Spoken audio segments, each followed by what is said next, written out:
Assalamualaikum warahmatullahi wabarakatuh. Shalom, Om Swastiastu, Namo Buddhaya, salam sejahtera bagi kita semua. Teman-teman, di sini perkenalkan terlebih dahulu saya Siti Mariam dengan NPM 19 1063 10419 dalam prodi Pendidikan Luar Sekolah dari Universitas Singapura Berbangsa Karawang. Di sini Mariam akan menjelaskan materi yang berjudul model-model evaluasi pembelajaran. Nah, dari materi ini menjadi salah satu titik acuan saya untuk memenuhi penilaian ujian akhir semester dari mata kuliah evaluasi pembelajaran Pendidikan Luar Sekolah Universitas Singapura Berbangsa Karawang. Nah, sebelumnya yang terhormat kepada Ibu Ika Rizky Melia selaku dosen pengampu mata kuliah evaluasi pembelajaran.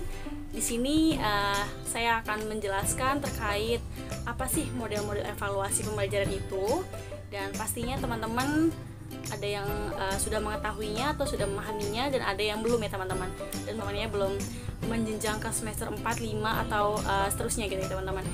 Oke teman-teman, di sini Maria langsung aja akan menjelaskan apa saja sih model-model evaluasi pembelajaran. Nah, sebelumnya saat kalian mendengar kata model itu pasti bervariasi teman-teman, beragam.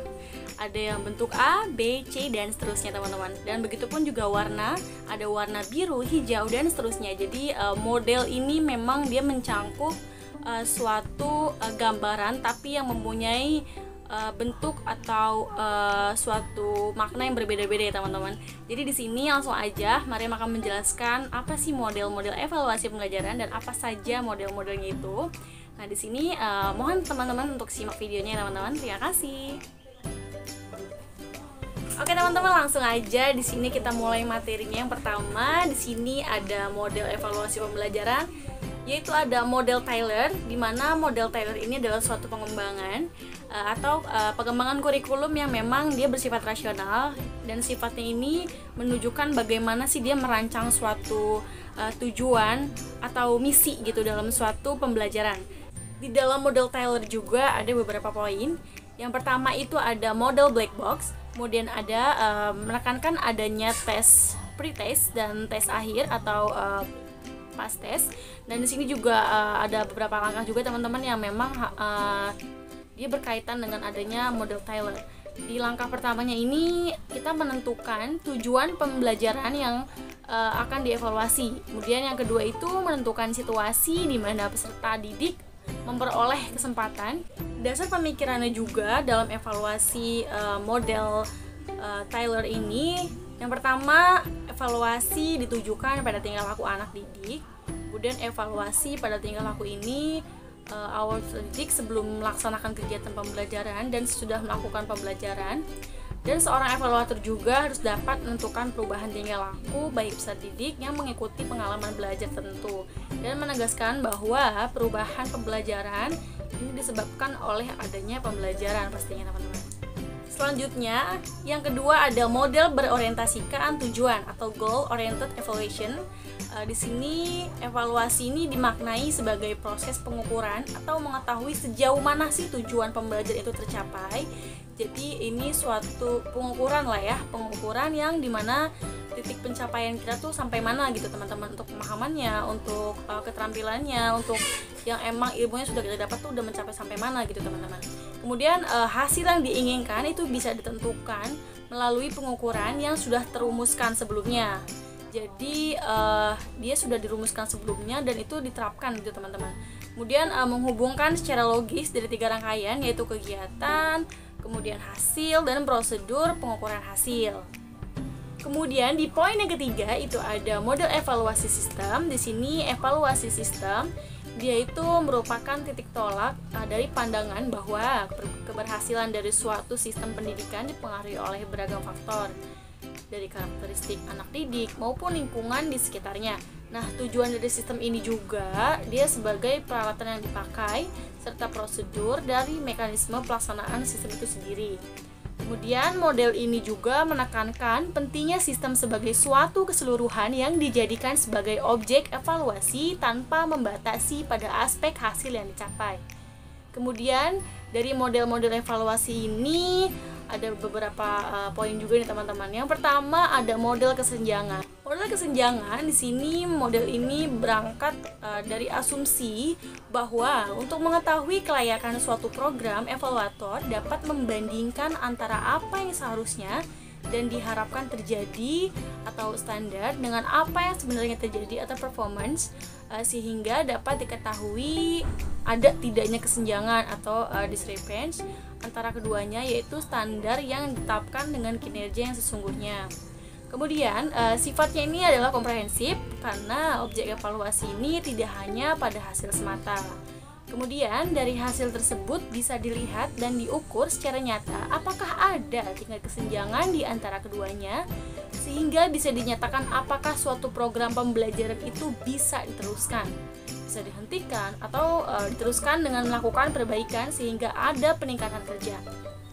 Kemudian ada model CIPP. Model CIPP ini adalah model yang berorientasi pada suatu keputusan yang tujuannya adalah membantu administrator atau kepala sekolah dan guru ya teman-teman. Nah, di dalam ini juga dia membuat keputusan yang terkait dari sebuah program pembelajaran yang dilaksanakan di sekolah atau di dalam kelas. Titik tekannya adalah bagaimana sih memperbaiki suatu program pembelajaran dan bukannya membuktikan suatu hasil pembelajaran terkait dengan program pembelajaran tersebut. Nah, di sini juga ada beberapa 4 jenis kegiatan ya di model CIPP, yaitu ada evaluasi konteks, ada evaluasi input, ada evaluasi proses, dan ada evaluasi produk.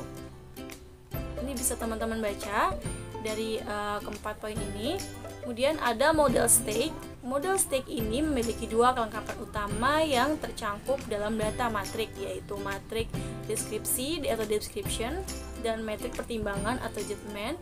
Kemudian metrik deskripsi ini terdapat 2 kolom, yaitu kolom tujuan dan kolom pengamatan. Nah, matriks ini suatu pertimbangan yang terdapat 2 kolom, di mana ada kolom standar dan keputusan. Kemudian kedua matriks dibagi menjadi 3 baris vertikal atau dari atas ke bawah, disebut sebagai baris awal atau antecedent. Kemudian ada transaksi, transaction, dan hasil autonomous. Kemudian dalam ketiga dimensi yaitu antecedent, transaksi, dan hasil tersebut, data dibandingkan tidak hanya untuk menentukan apakah ada perbedaan tujuan dengan keadaan yang sebenarnya, tetapi juga dibandingkan dengan standar yang absolut untuk menilai manfaat program.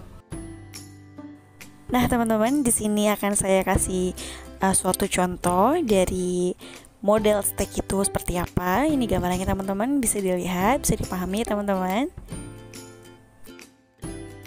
Model selanjutnya yaitu ada model Alkin nih teman-teman. Model Alkin ini adalah jenis penilaian, di mana penilaian itu merupakan penilaian sistem. Yang pertama ada penilaian sistem, yaitu untuk memberikan informasi tentang keadaan atau posisi dari suatu sistem. Kemudian di poin kedua ada perencanaan program, yaitu untuk membantu pemilihan program tertentu yang mungkin akan berhasil untuk memenuhi kebutuhan program.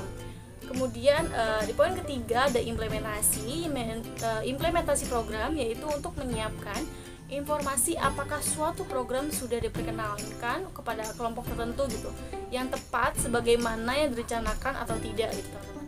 Kemudian di poin keempat ada perbaikan program, yaitu memberikan informasi tentang bagaimana memperbaiki atau mencoba untuk dapat berfungsi lagi dalam suatu bekerja atau berjalan teman-teman.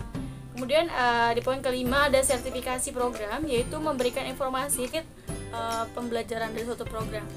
Model selanjutnya teman-teman ada sumatif dan formatif nih teman-teman. Nah, dari evaluasi formatif itu sendiri, ini yang pertama ada berfungsi untuk mengumpulkan data selama kegiatan masih berlangsung. Kemudian di poin kedua itu ada evaluasi formatif yang bertujuan untuk memperoleh informasi yang diperlukan oleh seorang evaluator tentang siswa guna untuk menentukan tingkat perkembangan siswa dalam satuan unit proses belajar mengajar. Kemudian di poin ketiga ada evaluasi formatif yang memang dilakukan secara periodik melalui blok atau unit-unit dalam proses belajar mengajar. Kemudian di poin keempat, ada evaluasi formatif yang berfungsi untuk memperbaiki proses pembelajaran maupun strategi pembelajaran yang telah diterapkan. Kemudian ada evaluasi sumatif yang tadi udah jelaskan evaluasi formatif itu apa. Kemudian evaluasi sumatif di sini fungsinya adalah sebagai laporan pertanggungjawaban pelaksanaan proses pembelajaran untuk menentukan capaian hasil belajar yang telah diikuti peserta didik. Sini poin kedua yaitu dilakukan di akhir program pembelajaran, dan nih poin ketiga itu evaluasi ini juga menentukan apakah seorang peserta didik setelah mengikuti pembelajaran ini mampu ke tahap selanjutnya atau disebut lulus atau tidaknya gitu ya teman-teman. Selanjutnya teman-teman, di sini ada model Robert Glaser. Di sini model ini adalah model evaluasi yang bersifat kualitatif. Nah, di sini juga model ini lebih mengarahkan pada evaluasi yang bersinggungan dengan hal-hal yang abstrak dalam program evaluasi, yaitu yang berkaitan erat dengan relasi sosial, kemudian baik itu di lingkungan rumah, sekolah, maupun masyarakat secara umum. Kemudian di sini ada 6 langkah yang dilalui dalam proses evaluasi pembelajaran model Robert Glaser.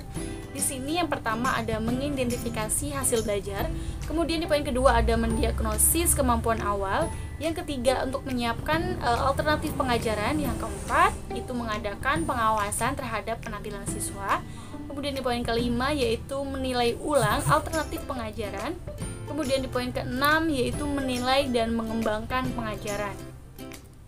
Kemudian ada model iluminatif.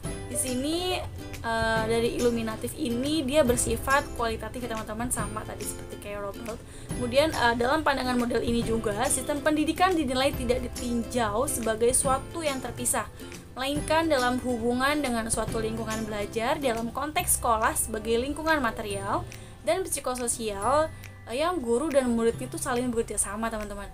Nah, dengan demikian juga dari menghubungkan kegiatan evaluasi dengan lingkungan belajar membawa evaluator kepada situasi yang konkret, kemudian dia mendapatkan sesuatu yang kompleks, kemudian dari karena sistem yang akan dievaluasi tidak panjang sebagai unsur yang terpisah, di sini juga melainkan sebagai bagian dari keseluruhan sistem pendidikan di selama pengajaran teman-teman.